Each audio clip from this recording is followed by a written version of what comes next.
To understand how to play chess, it is important to learn how to describe moves and positions on the chessboard. This is known as the language of chess or chess notation. To start, every column on the board is called a file, and each file is labeled with a letter from A to H. Every row on the board is called a rank, and each rank is labeled with a number from 1 to 8. You can use these to describe the coordinate of every square by pairing its file letter with its rank number. For example, the queen is located on the d3 square, d being the file and 3 being the rank, and the knight is located on f6, f being the file and 6 being the rank. Almost every piece also has its own letter, which is capitalized to separate itself from file letters. For example, the king is K, the queen is Q, the rook is R, the bishop is B, and the knight is N because K is already taken by the king. The pawn is the one piece without a letter, so it can only be described with its new position on the board. For example, you can describe this pawn movement as E4. For the other pieces, their movement can be described by pairing their piece letter with their new position coordinate.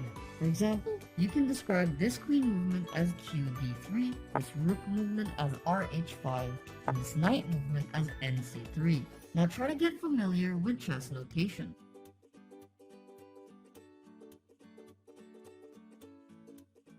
Now that you know how to move the pieces and its corresponding notation, we can learn how to capture an enemy piece.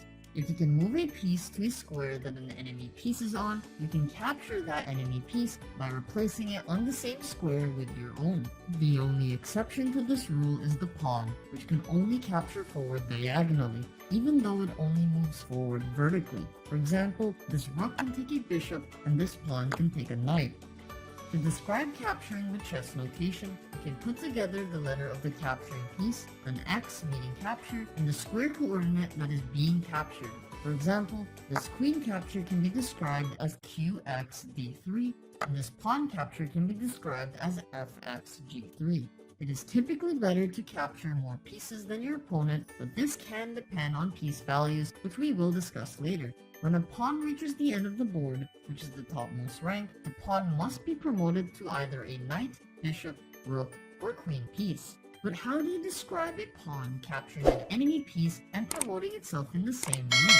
You can put together the pawn's initial file letter, an X, the square it is capturing, an equal sign, and the piece letter the pawn will promote to. For example, this term can be described as GX H8 equals R. Now go ahead and try capturing enemy pieces yourself. Every piece in chess has a value that is tied to their usefulness in a game. Basically, more powerful pieces will be worth more points. Pawns are worth 1 point, knights are worth 3 points, bishops are worth 3 points, rooks are worth 5 points, and queens are worth 9 points. Knowing these values can help you evaluate whether a trade may be in your favor. For example, a pawn taking a knight is advantageous even if you lose that pawn in the following turn. However, a rook taking a bishop may not be the best move if you lose that rook in the process. Note that piece values only serve as a rough guide and that values may change depending on different situations. Other things to keep in mind are that doubled pawns are worth less than undoubled connected pawns, that 2 bishops are usually more powerful than a knight and bishop, or 2 knights, and that 3 minor pieces such as bishops or knights are usually more powerful than a queen or 2 rooks. The ultimate goal of chess is to capture the enemy's king, because regardless of how many pieces you have captured, this is the only way you can win. If you have a piece that can attack the enemy's king, you have put the enemy into check. They must deal with this check to avoid losing, and they can respond by moving their king, by blocking the attack with another piece, or by capturing the piece that is threatening the king. You can describe a check by adding a plus at the end of any move. For example, this knight's check can be described as NC6 plus. If you or an opponent cannot defend or escape against the check, the move becomes a checkmate. For example, by moving your queen to H8, your opponent is unable to save their king and you have won the game. Now go ahead and try placing the enemy's king in check and checkmate. Chess does not always have to end in winning or losing because you can also draw. There are several ways a game can end in a draw, a common example being the stalemate. If a king is not in check and no legal moves can be made by a player, then it is a stalemate. For example, if you move your rook to f7, the king is not in check and is unable to make any move without being captured, so it is a stalemate. However, if the opponent had another piece, such as a rook, then it is not a stalemate because the rook still has a move to check the king. A draw also happens if the same position is played 3 times with the same overall board positions, regardless if it is done consecutively or not. If 50 moves occur without any pawn movements or captures, if both players do not have enough pieces to checkmate, or if a player offers a draw and their opponent accepts. Now go ahead and try recognizing stalemates and other draws yourself.